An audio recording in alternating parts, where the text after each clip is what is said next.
Ezra Levant here in Toronto at the world headquarters of Rebel News. What a pleasure to be with you during these dark days to share with you the news and some commentary to let you know the work that our people are doing in Canada and around the world. We actually have some breaking news for you. I'll have a video that'll probably be ready in about 5 minutes. It is hot, hot, hot off the cameras. I guess that's what they would say, not hot off the presses. I'll let the video speak for itself, but our reporter in Ottawa, Lincoln J., bumped into Omar Alghabra on the street. It looks like, do we have it ready? Is that the video already? Wow. So it's ready already. This is literally 15 minutes ago. Just a little bit of backgrounder. Omar Alghabra, or Alghabra, is the former head of the Canadian Arab Federation. And when he was there, he was a lobbyist for Hamas and Hezbollah. He lobbied the Canadian government to decriminalize those terrorist groups. He also condemned any Canadian leaders, including, in one case, a police chief who went to Israel on a friendship mission. He condemned that, saying that Israel was complicit in war crimes and no Canadian police should visit there.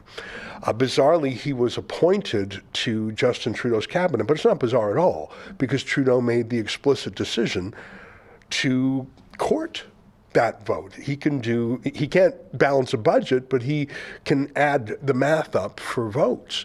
And in Canada, there are 1.5 million members of the Muslim community, and hopefully the number of terrorist supporters is a small number, but there are a number of terrorist sympathizers, as we've seen on the streets in recent days.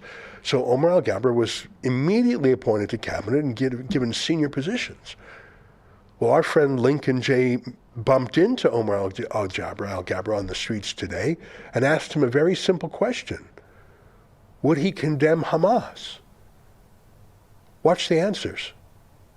My name's Lincoln J. I work with Rebel News. Just one quick question. Do you condemn the recent terrorist attacks committed by Hamas? Do you condemn the terrorist attacks committed by Hamas? Why do you think so many people here in Canada are trying to justify these terrorist attacks? You have no comments. You have no comments.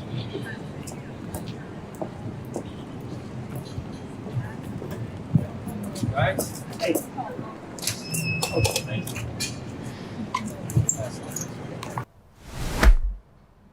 It reminds me a little bit of when Avi Yamini and I scrummed the president of Pfizer, Albert Bourla, and asked him a series of very easy and reasonable questions, and he refused to answer. Do you condemn the terrorist attacks of Hamas? Is the easiest question in the world to answer. How could the answer be anything but, yes, I condemn them? Surely, if you're pro-Palestinian, you want to immediately show that you are different from terrorists, murderers, rapists, torturers.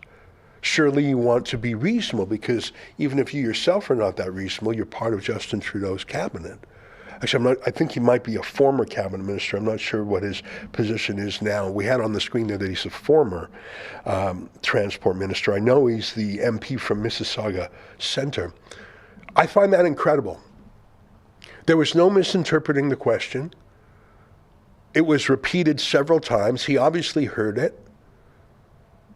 He would not condemn Hamas, and I have to give him a bit of credit for that, because that's honest. Because he doesn't condemn Hamas, and he wouldn't condemn Hamas, because he supports Hamas, and he has for his entire adult life.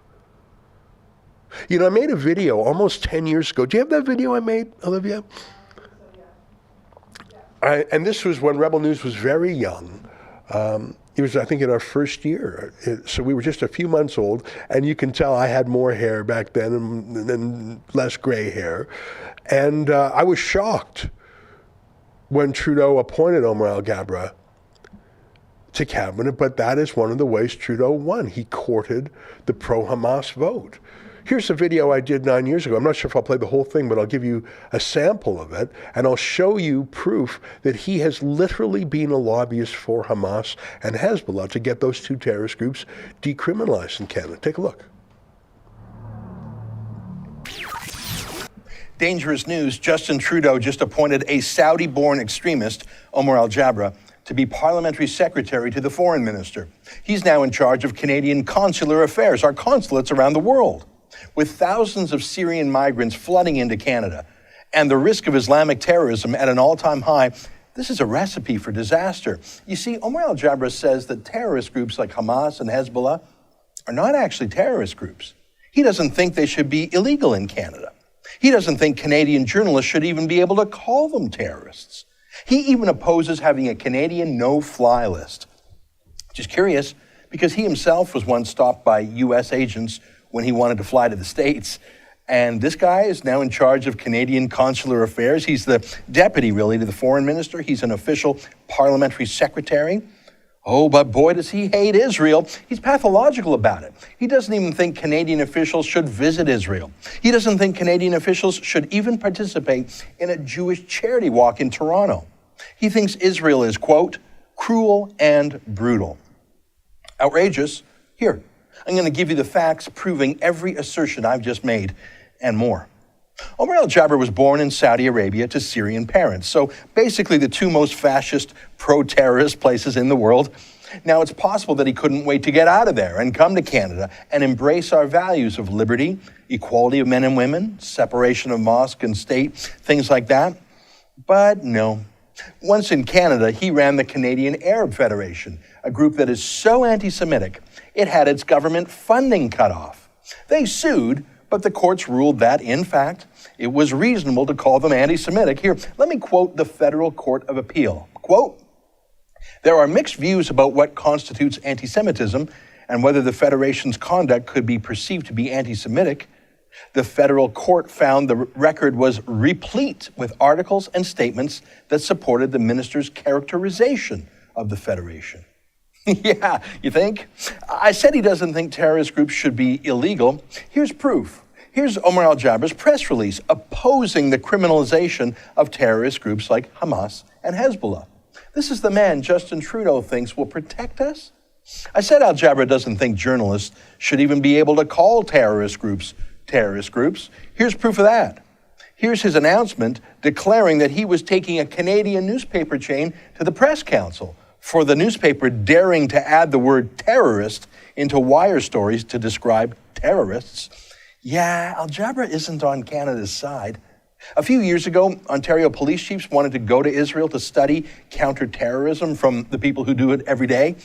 Omar Alghabra wanted to stop this. Seriously, here's what he wrote. Sending the heads of Ontario police chiefs to benefit from Israeli security experience is like sending a Canadian parliamentarian delegation to learn from Saddam Hussein about democracy. What? He's equating the only Western liberal democracy in the region with a Muslim dictator and war criminal? That's bizarre. But the goal was the same, demonize Israel and stop our police from learning how to combat terrorism. But Alghabra didn't even like it when police went to a Jewish community event in Toronto called Walk with Israel. I've been to that one before. It's like a community party, a walk with a bit of a festival at the end, sort of like the St. Patrick's Day parade, but for Jews and people who like Israel, like a party in Little Italy, or like Chinese New Year. It's something that happens in Toronto. Omar Alghabra was against that. Here's what this little bigot wrote about that. He called this family march, quote, a show of solidarity for a foreign state currently in the midst of an unresolved conflict, a country that is conducting a brutal and the longest contemporary military occupation in the world. So he wanted Toronto officials like the police chief to boycott the Jewish march. What a little anti-Semite. And he's now the junior foreign minister. Yeah, I feel safe. He loves calling Israel brutal while he defends Muslim terrorist groups. This isn't just stuff he said when he was the leader of the anti-Semitic Canadian Arab Federation way back when. I mean, just last year, when Israel finally struck back at the Hamas terrorists in the Gaza Strip, who who had been raining rockets down on Israeli civilians, Alghabra wrote a Facebook post calling Israel, once again, blind and cruel. But not a word against the Hamas attacks on Israeli civilians that started it. In fact, when the arch-terrorist Yasser Arafat died, Omar Alghabra announced that he was in mourning. Seriously, he was grieving.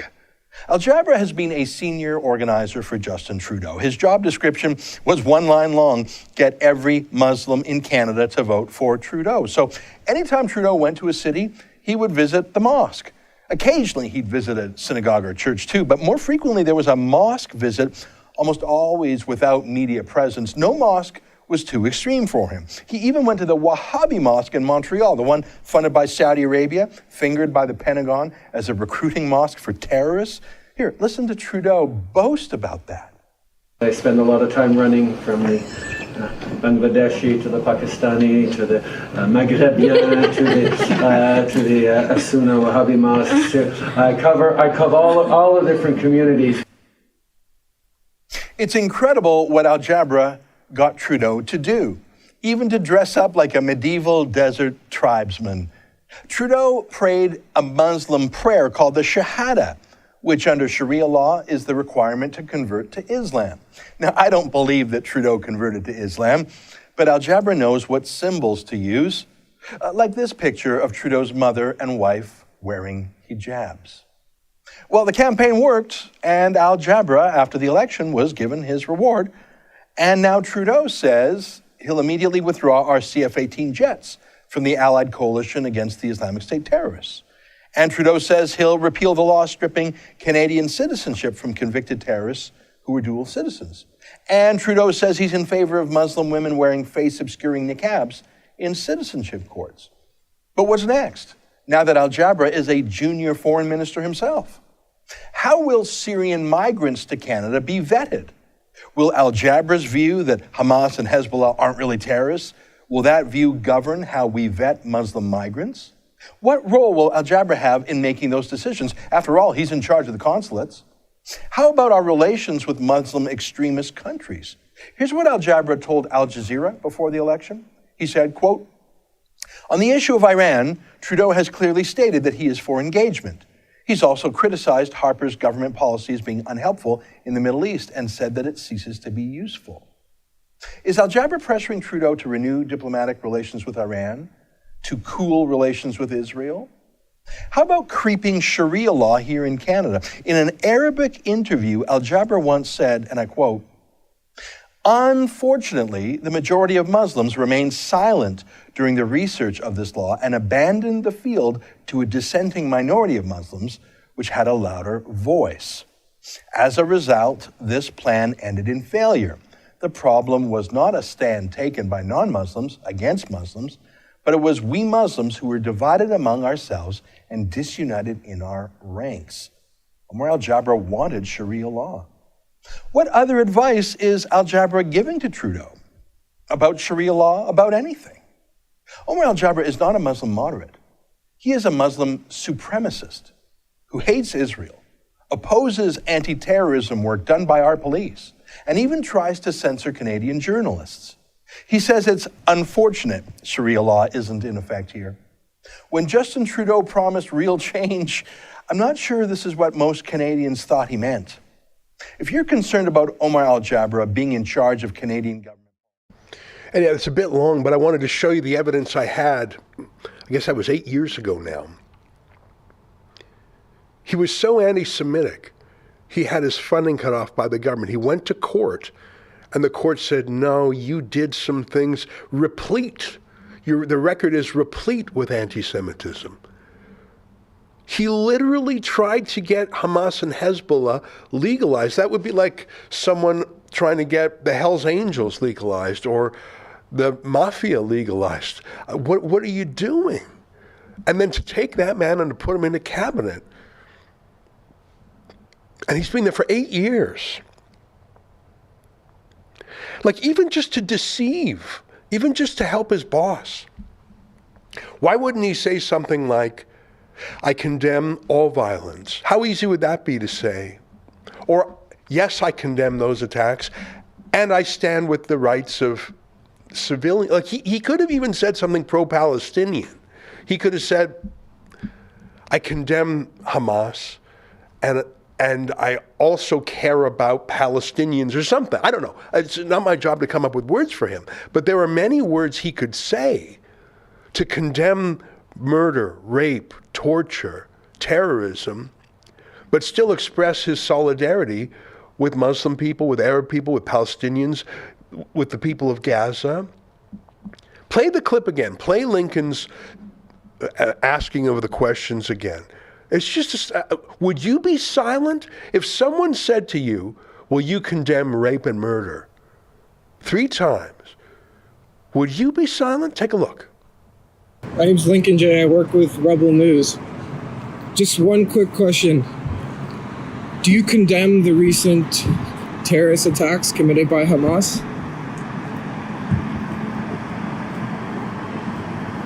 Do you condemn the terrorist attacks committed by Hamas?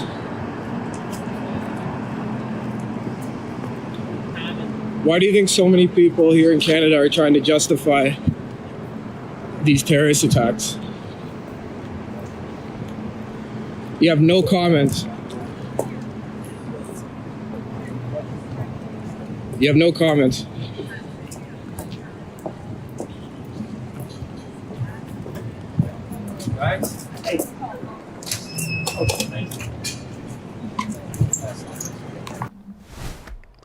That's Justin Trudeau's key man in the Muslim community. It's his Muslim lieutenant. It's the guy who, when Trudeau would visit a town, would make sure that there was always a stop at a Muslim mosque to campaign, to sell memberships. You saw the clip that I showed earlier from that old video I did in 2015, where Trudeau would brag about going to the Wahhabi mosques, which are the most extremist mosques. One of the mosques in question was identified by the CIA as a recruiting place for Al-Qaeda. Trudeau would knowingly campaign in an Al-Qaeda Wahhabi mosque in Montreal. And then he brags about it. It's not like he didn't know. He named it. Because Alghabra mapped out a plan and said Stephen Harper is for the Jews, for Israel. Stephen Harper, perhaps the most pro-Israel prime minister ever. I guess Mulroney was pretty pro-Israel too. Okay, but there's only 300,000 Jews in the country, maybe 330,000, whatever the number is, less than 1% of the population.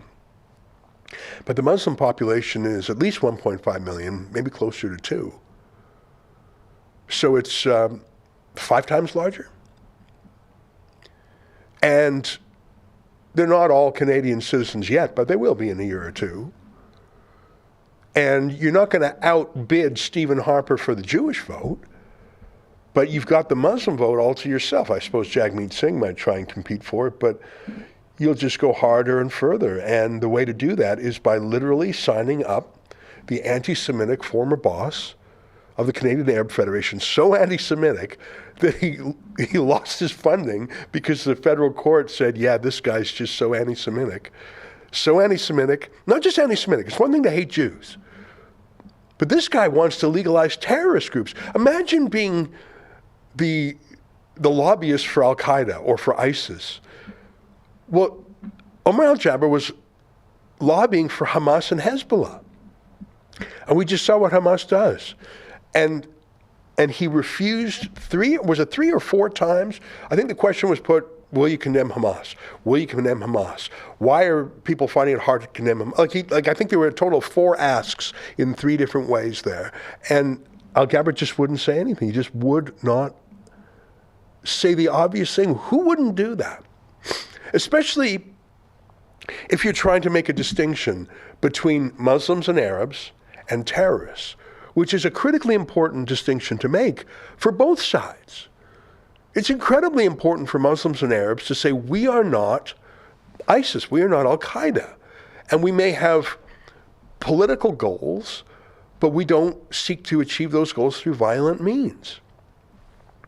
Don't you think that's a very important thing for Muslim people to say?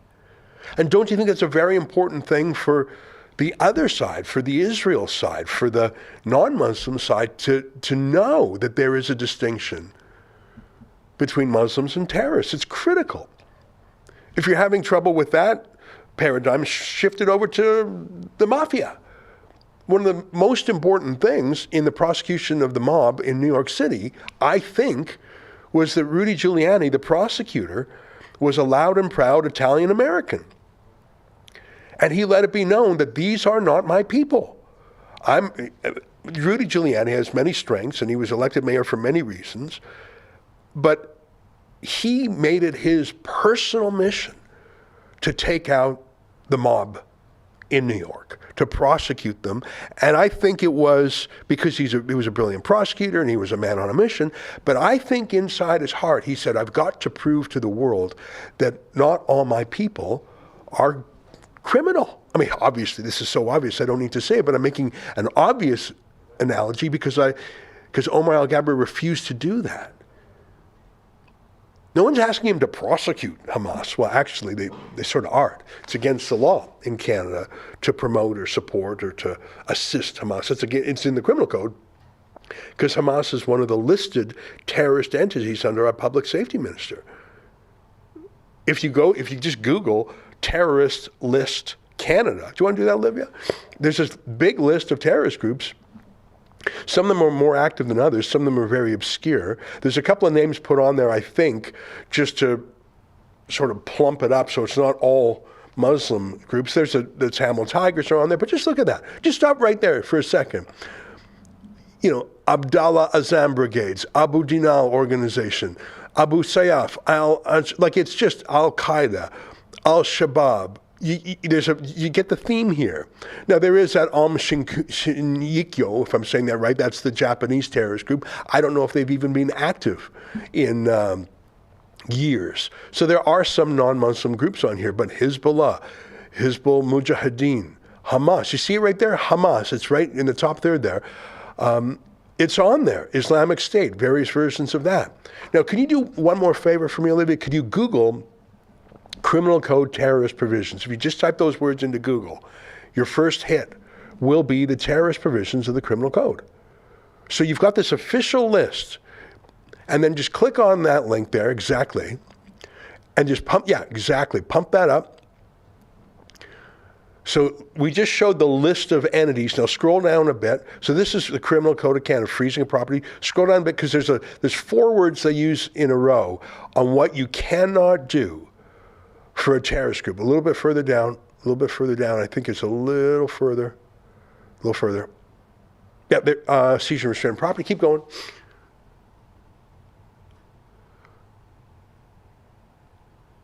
Or maybe it's the page before this. Can you scroll right to the top? It's collaborate, fundraise, support, or where it says previous page or next page. It's one of those. Yeah, scroll down a bit. Financing of terrorism.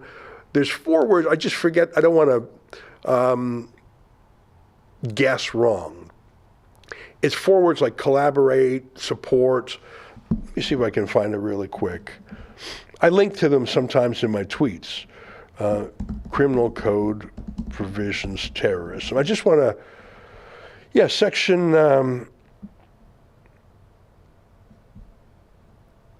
it's on the page that, anyhow. If you can find it, I'm not finding it. Yeah, there it is. I'm just going to, shall I send that to you in the Slack page? And that's on the live stream. There you go. Okay, so, I'll just start reading it now. Olivia will load it. There's 4 words that you cannot do with terrorist groups on that list. Did you get the link I put there? Yeah. Participating, facilitating, instructing, and harboring. Yeah, put that on the screen there. Sorry, it took a while. Criminal Code's a very large document. You see those 4 words there? Those are the 4 things you cannot do with a listed terrorist group. You can talk about them. You can express feelings about them. You can even morally support them. As I always say, it's actually not a crime in Canada to be a Nazi or even to say you agree with them. however odious it is. But look at those 4 things you are not allowed to do to an entity that's on the list. And I'll just read a little bit. Participation. Every person who knowingly participates in or contributes to, directly or indirectly, any activity of a terrorist group for the purpose of enhancing the ability of any terrorist group to facilitate or carry out a terrorist activity is guilty of an indictable offense and liable to prison for 10 years. So that's participating, meaning of participate. So they define it a bit. Scroll down a little bit. Participating in or contributing to an activity of a terrorist group includes providing, receiving, or recruiting a person to receive training, providing or offering to provide a skill or expertise for the benefit of, recruiting a person in order to facilitate or commit a terrorism offense, entering or remaining in a country for the benefit of them, making oneself in response to instructions from any of the person who constitute a terrorist group available to facilitate or commit a terrorism offense. So there's a lot of definitions here, and there's a lot of hurdles to overleap. Instructing, there's a lot of that. Counseling, there's a lot of that. So there's a lot of rules there, but it's summed up in those 4 big words, isn't it? Participating, facilitating, instructing, and harboring. And harboring, I won't go through all of them, but you can't do that. But imagine Trudeau's favorite MP, who was his transport minister and he served in other ministries, refusing 3 or 4 times in a row to condemn Hamas to our reporter. He could have just said, it, but he didn't. I find that incredible. Can you make sure that Lincoln's video has the embedded link on it when it's tweeted? I'm not sure if it does. I think it's just such an incredible thing we just saw.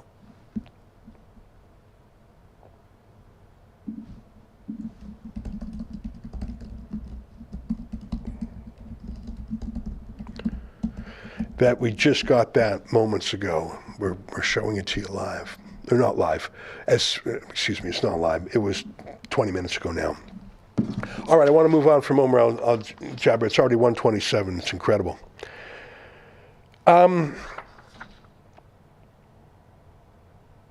We had a lot of reporters on the scene all across Canada this weekend.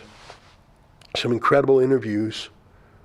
And sometimes just what we call B-roll in the business, just turning the camera on and pointing it almost like wildlife photography of what happened. David Menzies interviewing a young woman in Toronto, Mississauga actually, with AK-47 earrings. And she did the Omar Alghabra. She said, no, nothing wrong with Hamas at all. And just as terrifying, an enormous rally in Edmonton. I'll show you both of those videos and more when we come back, but first we're going to take a short commercial break. You know, there's not a lot of commercial supporters for Rebel News. We've been demonetized by YouTube, for example. We do get some dough from Rumble, thank God. And we have a few sponsors and a few things we work with. So take a look at these ads, and if you can support them, please do, because it's one of the ways we pay the bills around here. We will never take any money from Justin Trudeau, and it shows, doesn't it? You tell me one other news organization that is scrumming Omar Alghabra on the street and asking him if he condemns Hamas. You won't find it. You think CBC would ever do that? Come on. All right, here's some messages from our sponsors. Come right back. I'm Dr. Peter McCullough. After years, I'm finally coming to Canada. I'm a practicing internist and cardiologist. I've trained in epidemiology. The FDA wanted to block the Pfizer dossier for 55 years. 50% of the lives at that time could have been saved. We were at about 250,000 deaths. Red Deer, Thursday, November 9th. Get tickets at CanadiansForTruth.ca. See you Thursday, November 9th. Do you want to start feeling like your pre-COVID self again? You're not alone. The wellness company's Spike Support Formula is an all-natural supplement to help people do just that. It was created by cardiologist Peter McCullough and his expert team of doctors to help the people experiencing effects from COVID and the you-know-what. Go to twccanada.health/rebel today.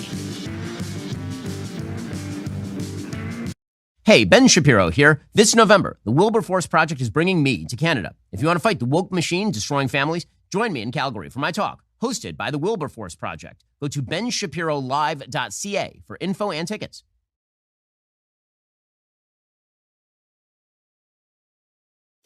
Come on out November 25th. It's all aboard the Freedom Train in Niagara-on-the-Lake. You can check Rebel News for updates and also the Freedom Passport site. Tamara Leach, who led the truckers' convoy, will be sharing the stage with some of the finest international recording artists, like the Chops Horns from New York City, who's played with Alicia Keys, Stevie Wonder, the Rolling Stones, and many more. Plus New World Sun, just off a European tour, and the legendary R&B master, Leroy Emanuel. Get on the Freedom Train with Tamara Leach. Saturday, November 25th at Niagara-on-the-Lake Central Community Center, 680 York Road. Get your tickets today at freedompassport.ca. The Freedom Train is coming. Know your rights, know your freedoms. Hey, welcome back. Thanks very much. I said before the break that I was going to show you some of the things that our reporters found across the country. I want to start with an incredible video. I think this is what would be called gaslighting. You know that phrase where you're manipulated, you're told something straight to your face that you know is not true, and they know it's not true, and they know that you know it's not true, but they say it anyways. It's a form of psychological manipulation. It's a crazy kind of lying. Without further ado, let me play for you a video by our friend David Menzies in Mississauga. And this young woman, her name is Essra, E-S-S-R-A, Karam. And she's just a regular young woman in Mississauga, saying regular things, wearing regular AK-47 machine gun earrings, and a regular shirt that translator says, never give up your gun, but in a terrorist way, not a home defense way. Listen to her talk about terrorism and torture that she says, no, didn't happen. Take a look. Oh, sorry, we're just loading that vid right now. Thanks for your patience here. But completely normal in Mississauga. Listen, Omar Alghabra is the MP there, so he's representing his Hamas people. Take a look. Hamas is not a terrorist group. Oh, it isn't, ma'am. First of all, Hamas is not a terrorist group. Hamas is not a terrorist group. What is it, like a motorcycle club? It is a resistance that has been fuming for 75 years of colonialism, of occupation, of murder, of rape, of little children, of women. That's what they are. They are resistance. Do you think Canada is a colonialist country too? Everything that they do is justified.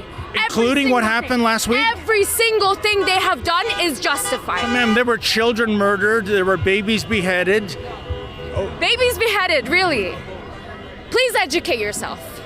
Well, please check the news, because as a news reporter, you gotta check the fucking news, because they said that shit was fake, okay?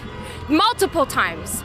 Different channels, even Biden himself, his ministers and his idiots said himself that news was fake. So, there's no 40 beheaded babies. And there were no 1,300 deaths in Israel?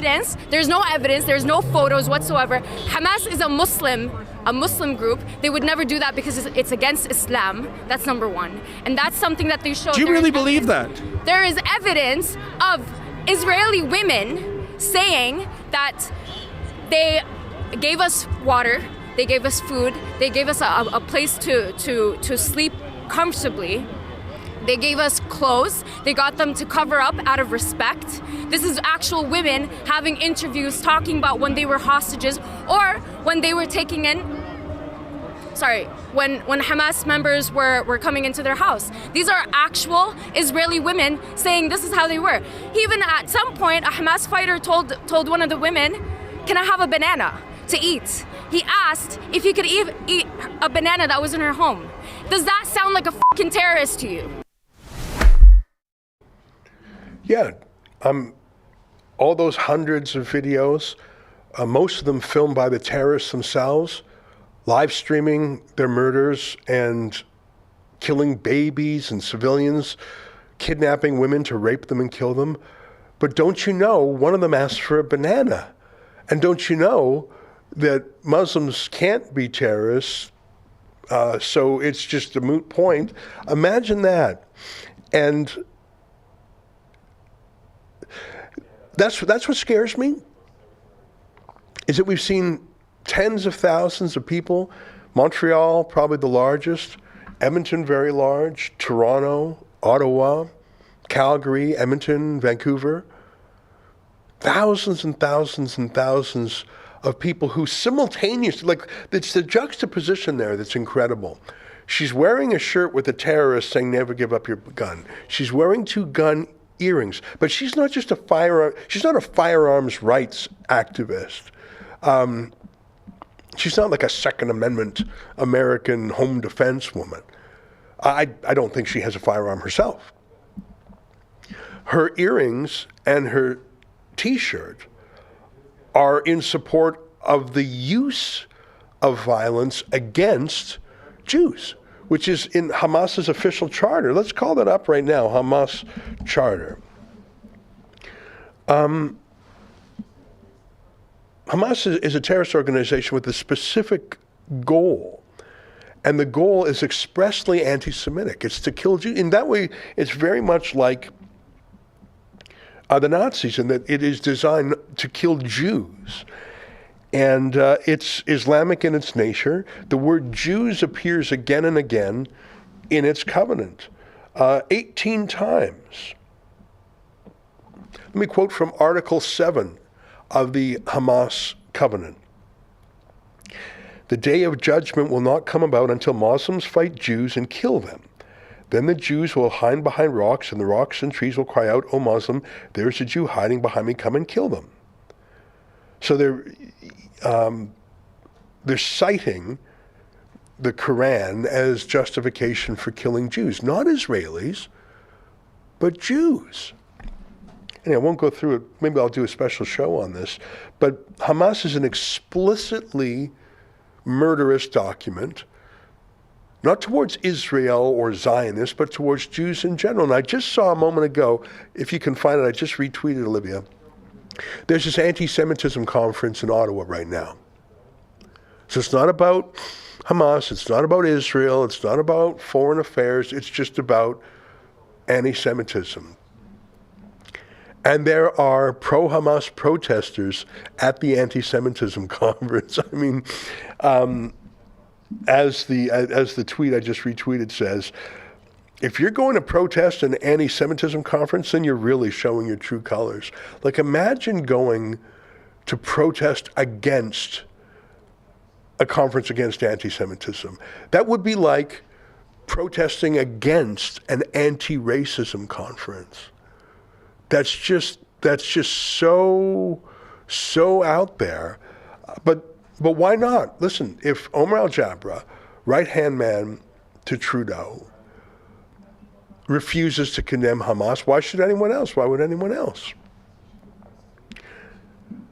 So that's Mississauga and that's Ottawa. But let me show you what happened in Edmonton, a city I lived in for 4 years. I really love Edmonton. It took me a while to come to that conclusion as a Calgarian. The first 3 years of my life, I had to get over the rivalry, Calgary-Edmonton. You know, I like to say that no 2 cities are more alike than Calgary and Edmonton, and I've lived in both of them. They're about the same size. They're both sort of oil and gas. They both like hockey. They're both in Alberta. There's so many similarities between Calgary and Edmonton. Yes, I know there's a difference. One's more entrepreneurial, one's more governmental, one's more white collar, one's more blue collar. I get it. Politically, Edmonton is more to the left, Calgary's more to the right. I get it. But holy moly, are there a lot of similarities. And you would just think that that's far away from any of these conflicts. That's far away from any of this stuff. I mean, Edmonton, But Edmonton has a very large and very radical Muslim community. And so on the weekend, thousands of them came out. And some non-Muslim supporters, it must be said. I mean, there's communists there.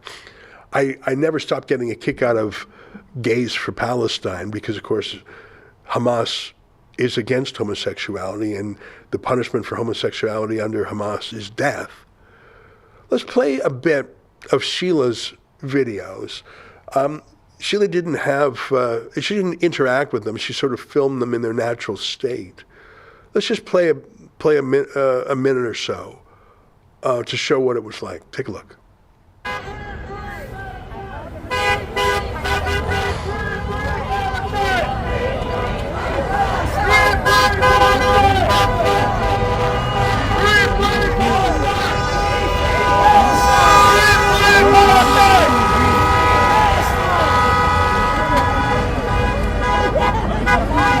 I can't quite make out what flag that is.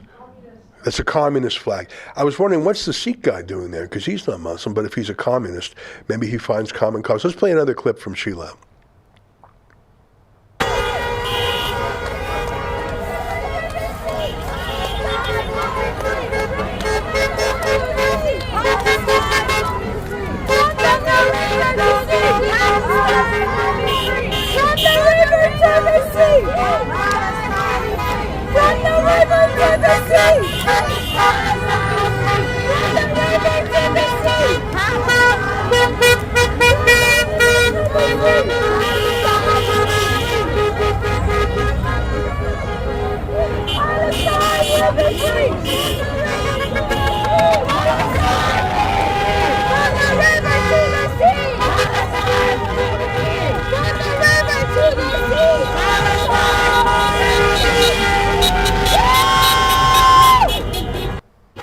Funny, I was told that honking horns is a form of terrorism. At least I was told that when it was the peaceful trucker convoy. Here you have actual pro-Hamas, pro-terrorist protesters honking their horns, and police and the mayor can't get enough of it.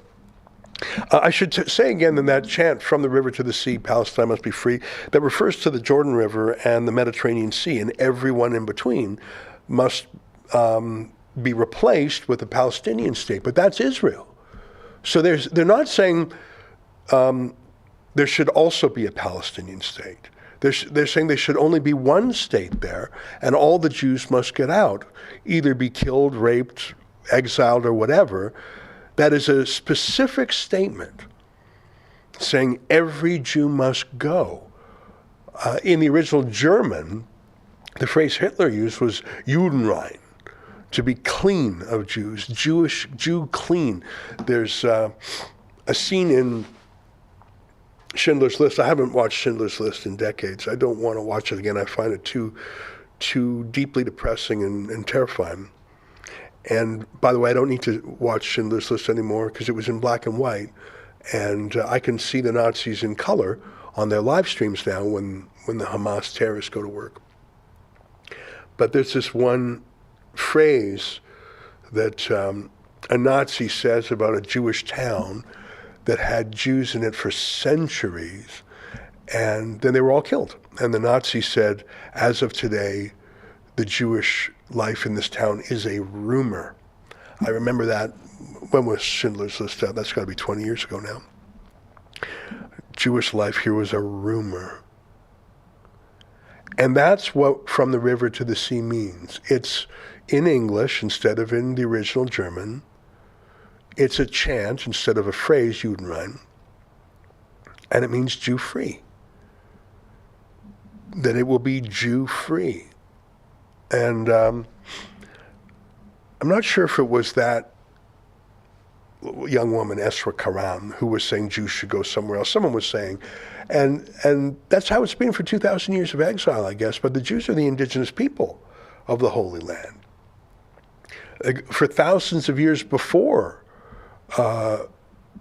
year one. I mean, Jesus was born in the Holy Land. He was, we mark our calendar AD, Anno Domini, based on the year of Jesus' birth. But Jesus was a Jew. He was a Jewish rabbi, of course.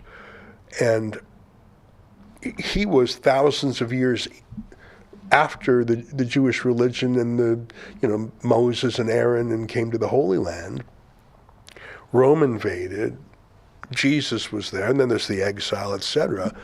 But the Jews were the indigenous people, the Jews including Jesus, and the Jews never left Israel. Their numbers were reduced. They were persecuted. They were pushed into exile, but there were always Jews in Israel. They're the indigenous people there. Islam didn't come about for another almost 700 years. So, this phrase decolonization, which we have recently learned means basically murder the people you don't like.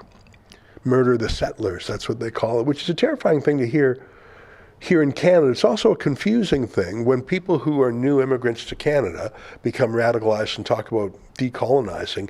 They don't mean themselves, of course. They just mean old stock Canadians and any institutions they don't like. It's a terrifying time we're in. I find it demoralizing when community leaders do not have the will to condemn Hamas. Omar Alghabra we should assume that, because he's been a pro-Hamas activist his whole adult life. But I said it on the weekend, and I said it again.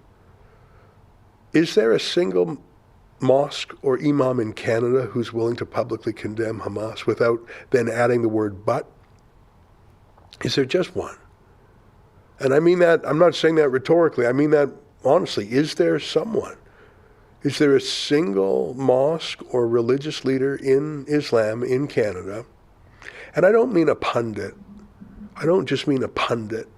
I mean someone who's actually a clergyman to the Muslim community somewhere, who's willing to say, I condemn Hamas and their terrorism, and then just stop there and don't add the word but. Is there anyone?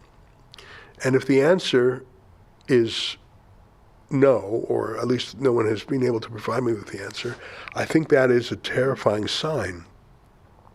And it tells us that we have a longer term problem. I'll share my thoughts in my monologue later tonight on my show. Every day at 8 p.m. Eastern, I do a show called The Ezra Levant Show. It's behind a paywall, but the podcast is free.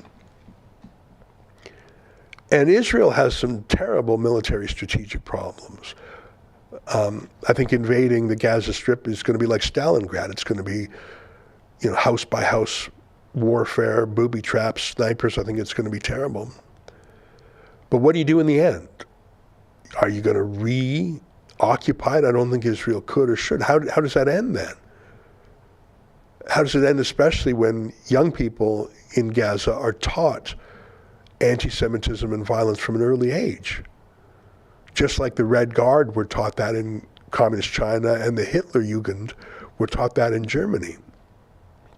If you're taught from elementary school to kill the Jews, to hate the Jews, that will be imprinted on you when you're an adult. There's an enormous amount of unlearning to do there, if it's even possible. But in Canada too, support for Hamas is normalized, which is an astonishing thing.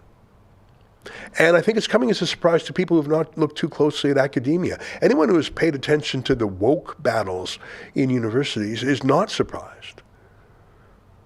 Maybe they're a little bit surprised by how widespread it is, but if you put people through 10, 20, 30 years of woke academia, where everything Western is hated, well, maybe it's not surprising that you have these waves of moral relativism where anything, a Jewish baby can be murdered and tortured. We've now learned that 80% of the people killed by Hamas incursions were tortured first. 80% were tortured before they were killed. Even the Nazis hid their most macabre work. I'll talk a bit more about this on my show tonight, but the Nazis did keep from the local population what was going on in the death camps. In fact, you know that classic image of the gates to Auschwitz that said Arbeit macht frei? Can you just grab an image of that? Just gates of Auschwitz. It was a cruel joke, but I think it was also a deception to keep the Jews uncertain about their fate until the very end, but also any outside observers, the gates of Auschwitz said in German, "Work will make you free." And the implication being, oh, this is just a work camp. No, it's not a death camp. And I think they were, in some ways, obviously, it was a terribly cruel joke, but in other ways, I think it was to deceive the outer world so that local Germans, or in that case, Auschwitz was in Poland, would say, okay, it's just like a jail, but nothing really terrible is going on in there. Yeah, that's the image there. Arbeit macht frei, work will make you free. Because remember, Germany, Hitler took power in 1933. The Nuremberg laws, the anti-Semitic laws came in, I think, in 35. I think Kristallnacht, the real first pogrom, was in 37 or 38. The invasion of Poland was in 39. The Holocaust really didn't get underway full tilt till the early 40s. I think 43 was really when it hit its fever pitch. So it took a while, and although there was some inherent anti-Semitism in those countries, they still were generally a Christian ethic. And although it is possible for Christians to be bigoted and Christians to be anti-Semitic, of course it's possible, I don't think Christians were naturally comfortable with murder and rape and torture and extermination. They were training young Nazis to think that way, but you can't convert an entire civilization in just 5 years. And so the Nazis had to hide the true nature of what they were doing. Israel has been out of the Gaza Strip since 2005. So they've been out of there for 18 years. And during that time, Palestinian children are being taught anti-Semitism, and not just anti-Semitism, taught violence, taught to dehumanize Jews and Israelis. 18 years of inculcation. And I'm worried that we haven't had the same degree in Canada. Obviously, you're not having pure terrorism lessons in our schools, but I think a lot of the woke fields of scholarship accomplish the same thing. Omar Alghabra is a terrible man. He is an anti-Semite. He is a lobbyist for terrorists. And he has, for 8 years, been planting seeds of anti-Semitism in the government. And today, when our reporter asked him 3 or 4 times to condemn Hamas atrocities, he would not. And I think that says everything. But it also is a signal and a symbol of the problem we have. We have normalized Jew hatred in this country in a way that I find shocking and frankly scary. And I think a lot of Jews who are sort of liberal by nature, liberal on immigration, liberal on multiculturalism, liberal on diversity, inclusion, and equity, I think that they were shocked by what they saw, and shocked at the silence of the leaders in the Muslim community with whom they were parleying. It was quite an incredible thing for me to see last week when the official Jews, as I call them, at CIJA, the Canadian, I think that stands for Canadian Israel and Jewish Affairs, which is the big Jewish lobby. And they had been granting credibility and reputation to the Muslim Brotherhood front group in Canada called the National Council of Canadian Muslims, the NCCM. And I don't know why they were doing that. Maybe they thought they could win them over or something. And so after this barbaric murder and rape spree, when the NCCM basically condemned Israel and didn't have a word to say about the Jewish victims of Hamas, CIJA, as it's called, I think it stands for the Council of Israel and Jewish Affairs, were just shocked that they were betrayed, as if it was a real friendship, as if it wasn't. I mean, it was quite something to see after enabling and promoting and supporting and befriending a Muslim Brotherhood group for a decade, that they're suddenly startled that when the bullets hit the bodies, the NCCM was on the side of the terrorists. And by the way, CIJA has never had a hard word to say about Omar Alghabra. Not one. Not even when he was appointed to cabinet. Just astonishing. Well, I think that's the problem. And they say so publicly and have no compunction about supporting a murdering, raping terrorist group. Just none at all. In fact, they want them to go further. They want to make from the river to the sea Jew-free. And there are precious few public leaders willing to call that out.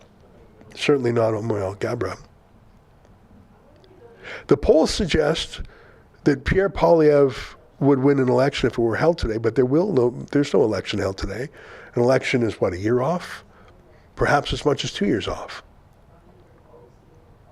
The Canadian tradition is elections every 4 years. Under Trudeau, they've been every 2 or 3 years. So I think that there will probably be an election in 2024. Right now, it looks like Poilievre and the Conservatives would win, but not necessarily. Poilievre has never said a word against the 1 million-man immigration quota every year. 1 million migrants every year. Unvetted. You can't vet 1 million people every year. Think about it. That's 3,000 a day. There are no more in-person immigration interviews. There might be some, but the vast majority of immigrants to Canada do not have an interview. It's an electronic application. It's a paper application. So we're not checking for cultural fit. We're not checking if people renounce violent solutions to problems. We're not checking if people support ethnic pluralism, the separation of mosque and state, the equality of all different religions before the law. We're not checking for that. We're certainly not making demands of people when they come over to assimilate or integrate. We don't even use those words anymore. We used to say integrate and assimilate. We don't say that anymore. Now we have diversity. We say include them, but not that they should join to be like us in our pluralism. And I think that that's the crisis, because that young woman in Mississauga with her AK-47 earrings and her shirt that says never give up your gun, and she's not a gun owner, I'm pretty sure. She's talking about using the gun. Never stop using the gun against the Jews. How do you stop that? How do you unlearn that? How do you denormalize that? I fear that job is too big of a task for Pierre Poilievre and the Conservatives. At least they've shown no appetite for it so far. And do we keep on our current path? Do we become like London and like Paris? How far do we go down that road? Those are some of the things I'll talk about on my show tonight. You can tune in by go to rebelnewsplus.com and click subscribe. Let's close the show as we opened it with that 1-minute interview where our reporter put 3 or 4 times to Omar Alghabra, will you repudiate Hamas? And his silent answer spoke volumes. Last time, we'll show the clip. Take a look. My name's Lincoln J. I work with Rebel News. Just one quick question. Do you condemn the recent terrorist attacks committed by Hamas? Do you condemn the terrorist attacks committed by Hamas? Why do you think so many people here in Canada are trying to justify these terrorist attacks? You have no comments. You have no comments.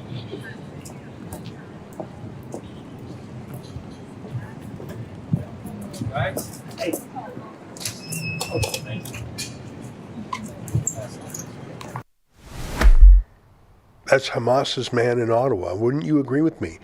He's actually done an amazing job for his client. Hamas is legally still banned in Canada, but you really wouldn't know it. Hamas still receives millions of dollars from Canada through the UN Relief Works Agency. In fact, just a few days ago, Ahmed Hassan, another cabinet minister, announced more money for them. They won't denounce Hamas. They have Hamas rallies around the country. Yeah, I think Omar Alghabra has been pound for pound the most successful Hamas operative in Canada, don't you think? That's our live stream for today.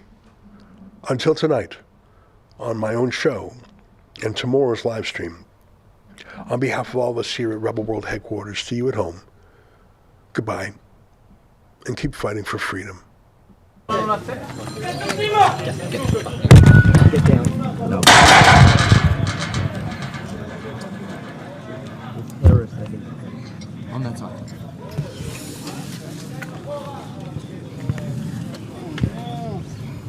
actually, תנמיך קומה.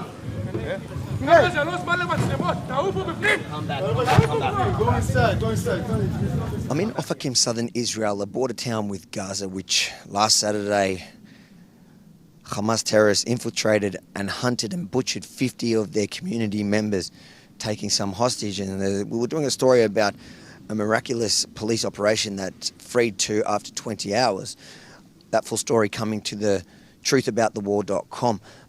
But when we were here covering the story, just to give you a sense of how stressful and on edge the southern borders, especially the bordering towns, are still today, 8 or 9 days after the attack, police